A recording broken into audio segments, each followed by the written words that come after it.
Yeah. So I'm Baba Ngoma Hill. You can call me Baba. I'm gonna be doing a few things. Some old, some new, some borrowed, some blue, but I ain't trying to marry you. Just so you know. I'm gonna be doing some poems, the newest stuff, from a new CD. The CD is called Poetry from a Smartphone. And yeah, I'll be reading it from my smartphone. Yeah.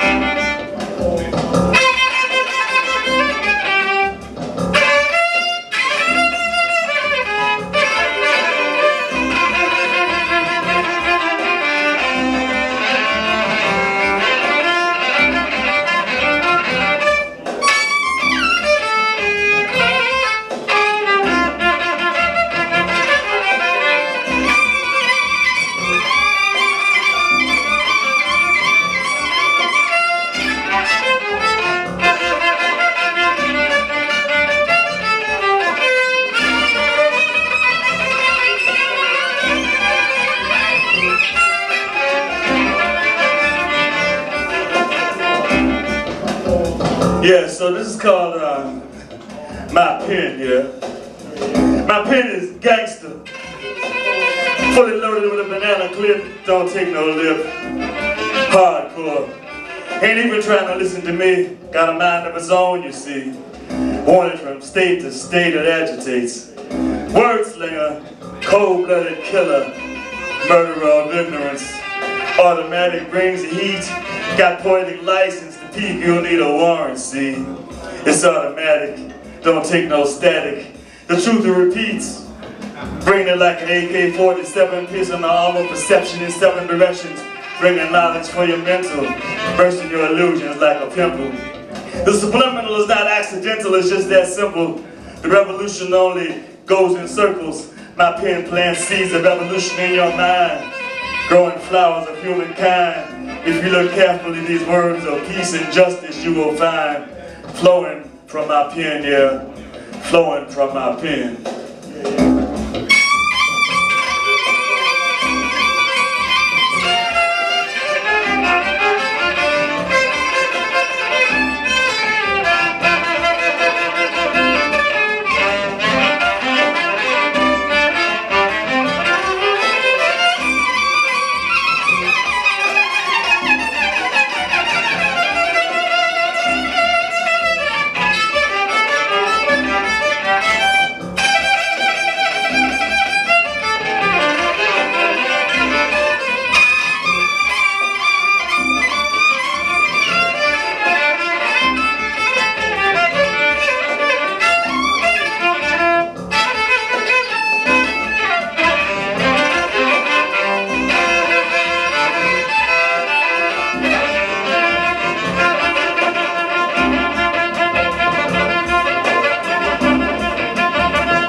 Thank you. We have great performers for you here today, and we're showing you some artists who are teaching artists. So you're probably going to learn something here today. We have Ngoma Hill, and I'll go into his background and let you know a little bit more about him. He is a performance poet, multi-instrumentalist, singer-songwriter, and paradigm shifter. I love that, paradigm shifter. Who for over 40 years has used culture as a tool to raise socio-political and spiritual consciousness through work that encourages critical thought. He's a former member of the Spirit House Movers and Players and the contemporary freedom song duo Serious Business. Ngoma weaves poetry and song that raises contradictions and searches for a solution for a just and peaceful world. He was most recently published in the new anthology, Let Loose on the World. He also was featured on the PBS spoken word documentary, The Afro Poets with Alan Kingsburg. And Ngoma was selected as a participant at the Delicia, am I pronouncing that correct? Badilisha Poetry Exchange in Cape Town, South Africa, in the fall of 2009. In December of 2011, he was initiated as a priest of Obatala in Ibadan, Nigeria. So, welcome to the stage, Ngoma Hill. Thank you. Glad to be here. I'm really excited about being in the shrine because just coming back from Nigeria, you know, the shrine was Fela Kuti's spot. Yes. You know, so yes. This is kind of like, you know, just like bringing it here, so it's a bit exciting. So Ngoma, tell me a little bit about your personal history growing up. Where are you from? And what was the pivotal point in your life where you decided to become a performance artist? Well, I'm from Richmond, Virginia.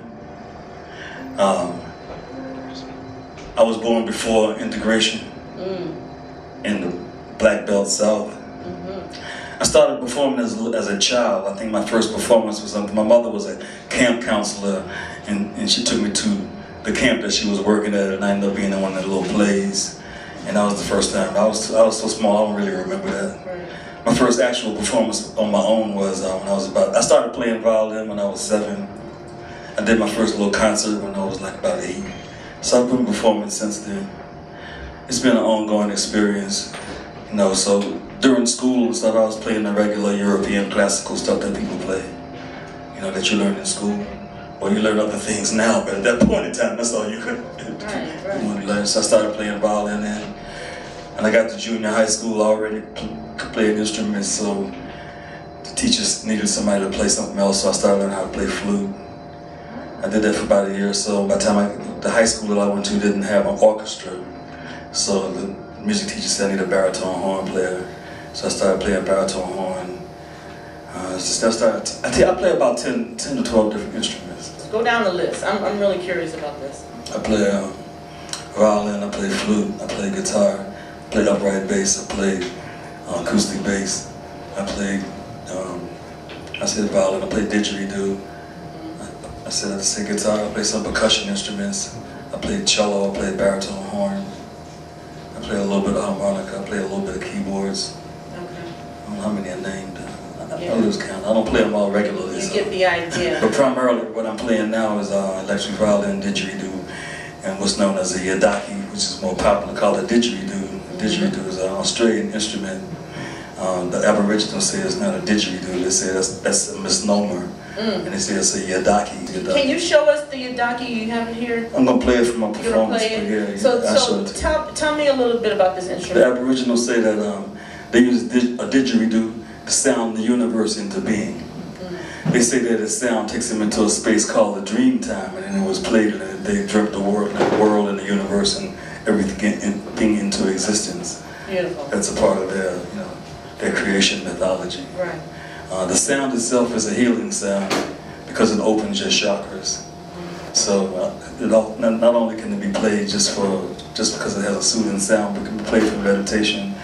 And also, it's been said that if you use the appropriate stones over your chakra points and you play it, it's just a healing instrument. The sound is healing no matter what key it's in, because it comes in various keys. It's a drone instrument, so whatever the sound is that you hear, it has so many overtones that it hits all your chakras. So interesting. I was really surprised to learn that even if you play it and you blow into it, it can actually heal people that have sleep apnea. I heard that too, but I don't have sleep apnea, so I don't know what that was. Yeah, I do actually. So I was like, maybe I need to, you know. Well, maybe you do, but traditionally it's not played by women. That's another thing I was going to touch on.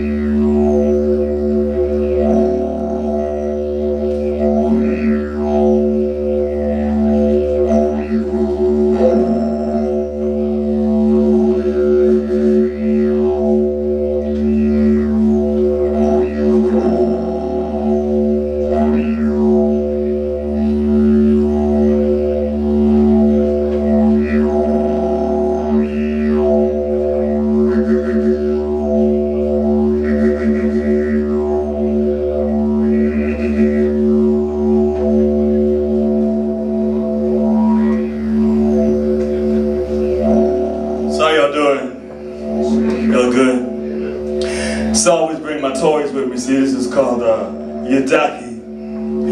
You might know it as a didgeridoo because the Europeans that colonized Australia call it a didgeridoo like they call you out your name, jigaboo. But the Aborigines say that this is a yidaki. They say its sound is healing and that they use it to sound the universe into being. They also use it for healing because it opens your chakras. I always played a tribute to my ancestors because it drives out all the negative energy and it brings in the positive energy, and that's how we always start out with it. Playing little duets just for you. Oh, freedom. Oh, freedom, well, yeah. Oh, freedom, freedom, freedom over me will. And before I be a slave, I'll be buried in my grave. And I'll fight for the right to be free. Well, yeah, yeah, yeah, yeah, yeah. Freedom.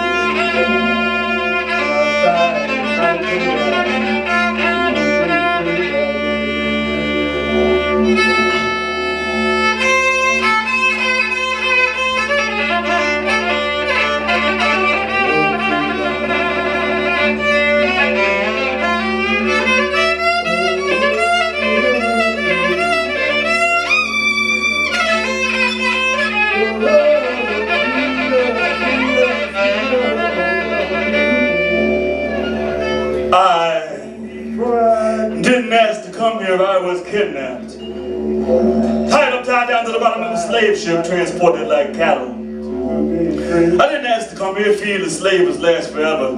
Ask grandmother Eleanor Bumpers, ask Philip Pennell, ask Rodney King. I didn't ask to come here. Nobody asked me if I wanted to be a citizen. I didn't hijack a boat to come to these shores to lose my name, my religion, my ancestors, my land, my mind.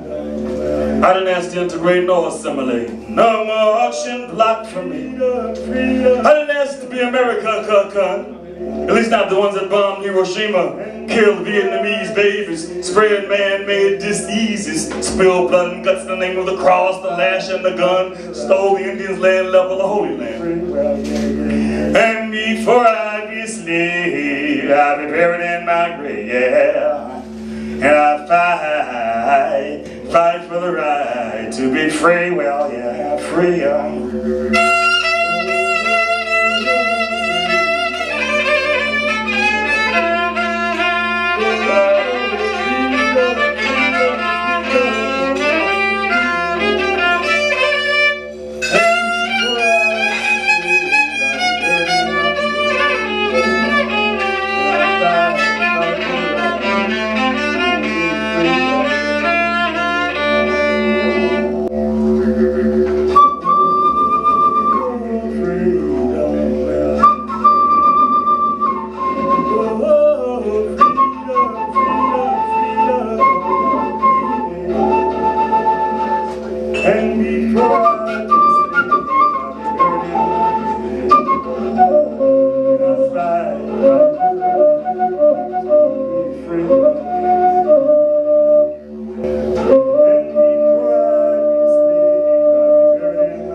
As an adult, what was your most memorable performance? As an adult, my most memorable performance was in 1982 in Central Park. I played for anti-nuclear rally for 1 million people. Wow. Yeah, my ex-wife and I had a duo called Serious Business, and we did contemporary freedom music from 1979 until 1992. And we performed all over the United States and most of Europe. The biggest performance we had was for 1 million people. Shaka Khan was on the bill, Pete Seeger, Sweet Honey in the Rock. It was pretty big. Jackson Brown. Right, It was that kind of party. Oh, that's amazing. It was interesting though, we didn't make a dime. But you had a good time. We had a good time. You had an amazing time. Let's just say that. I would have paid them to do it. Now, of your many titles in Ngoma, the one that I like the best is Paradigm Shifter.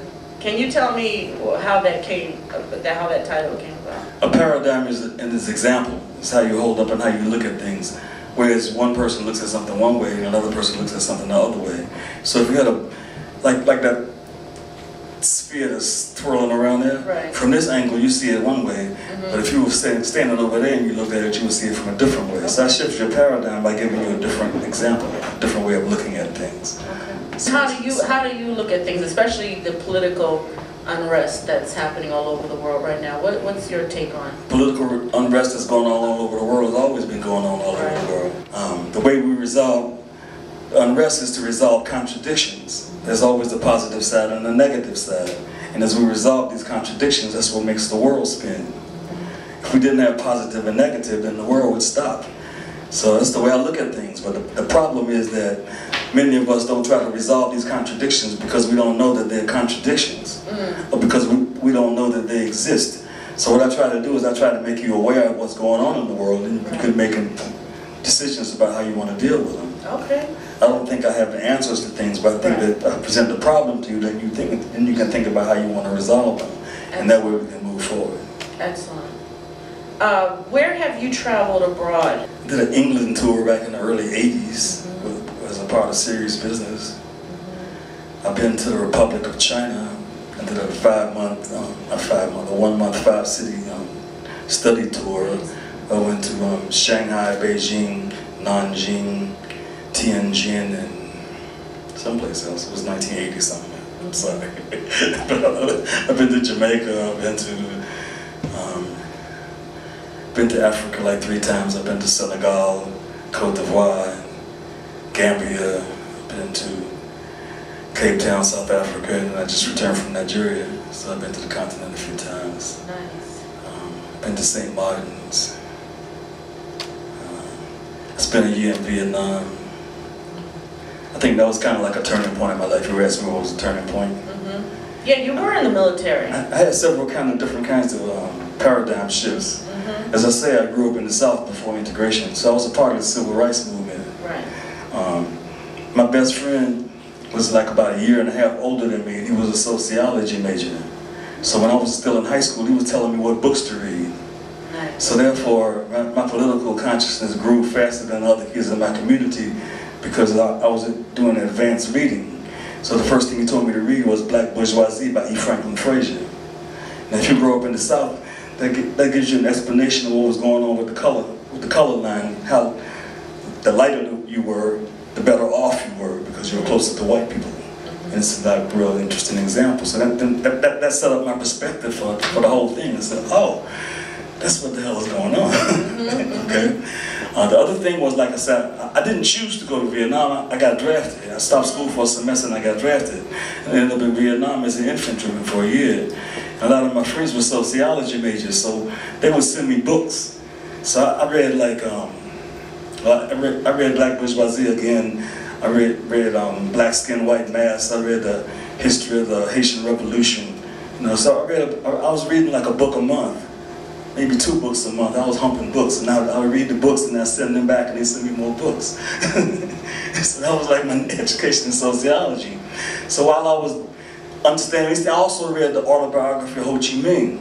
So by reading the autobiography of Ho Chi Minh, it gave me a full understanding of what was going on in Vietnam and why we were there, or why we shouldn't have been there, however you want to look at it. And it gave me a whole different thing. So, you know, so I said, and as I was praying, I prayed to the Most High. I said, well, look, you know, if I can survive this experience, then I'm going to use whatever creative power, whatever I have, I'm going to use it to, you know, for my people, whatever it is, whatever talents I have, that's what I'm going to do. So I made that pledge. And another thing that was kind of interesting was, and everybody was running around and they had rosaries hanging around their necks, you know, people going home in body bags with their rosaries on. I said, this doesn't seem to be working. It's got to be somebody else I can pray to. So after I read the Haitian Revolution, when I understood what the Haitians did with Foudon and the way they overcame Napoleon, I said, oh, it must be something to this. So I wrote across my helmet, Ogun Frail, be with me. And although I was an infantryman, and we saw contact and stuff, I didn't get a scratch. I got a scratch, a bamboo scratch on my arm or something, but that was about it. So I said, that's must be something to this, but I didn't get a chance to follow it all up until much, much later, and it's a whole much longer story.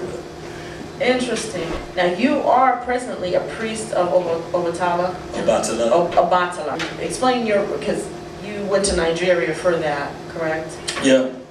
Obatala is the first Orisha. They call him the King of Kings or the King of White because of clarity, the clarity that he brings.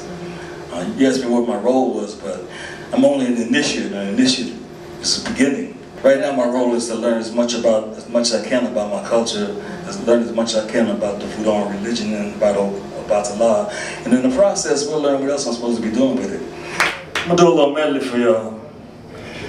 So, yeah, that's what it is. It's a little medley. Check me out.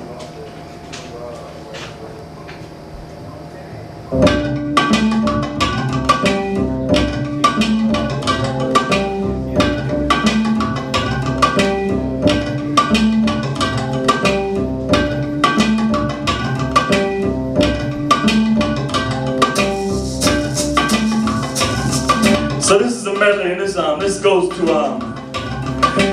this is dedicated to all the veterans in the house, all the veterans of foreign wars, all those that got drafted, all those that volunteered because they had no jobs, all those that got sucked into these imperialist wars fighting for no good reason.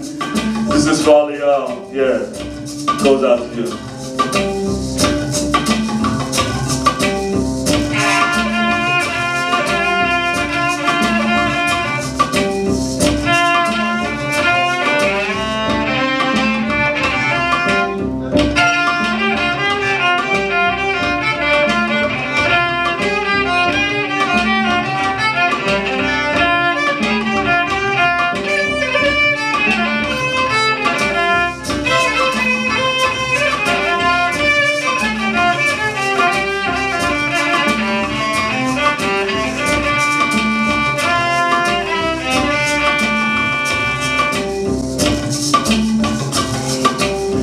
They used to tell me I was building a dream, so I followed the mob.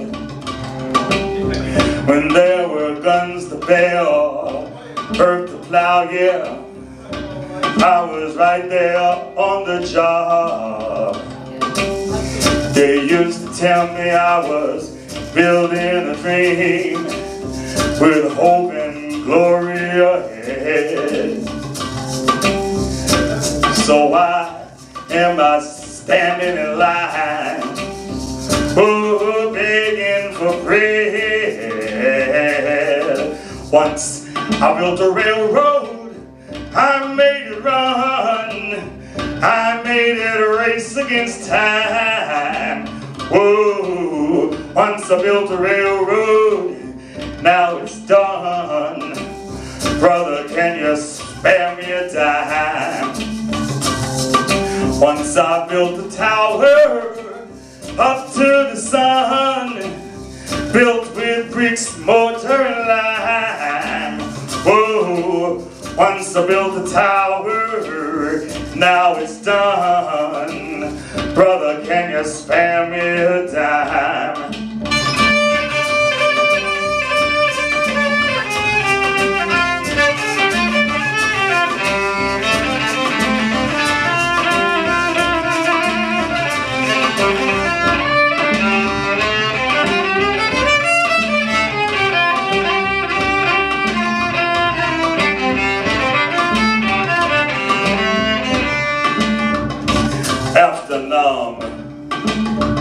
The city nodded, quinine scarred scratches permeated the atmosphere. College, a track field where track stars raced needles to outrun their habits to the finish line before graduation. Bebop and Skag were lovers, cheating with cocaine and Mary Jane. The CIA sent Doochie in body bags to ease the problem of too many black babies. Hurt lockers did shotguns with shotguns in basements, trying to keep their demons at bay. Comrade Fred drugged and loaded with hollow points. Kennedy, Malcolm, and Martin sacrificed at the crossroad of love and hate, taking the wrong turn on the road too well traveled. Strung out on oil, there's no hope at AA, trying to find a vein to the cash flow. There's no 12-step program to keep death away, smoking a cigarette, burning holes in his pants, out of control and too drunk to dance with the devil. Recess is over, there's no time to play. Down on the corner, death sticks up bodegas, slip crooked cops money to look the other way. Knowing the insurance company is a part of the scheme, this nightmare is a part of the American dream. Once the pawns of the empire are conquered, flowers of poppy cover the graveside. Too many lost on the road to recovery. Conspiracy theorists cry genocide. Sometimes I feel like life is a circus. Morpheus has his hands on the controls of the Ferris wheel, and we're being taken for a ride.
What's your website and how can people reach you? www.ngomasworld.com, NGOMAZWORLD. Okay.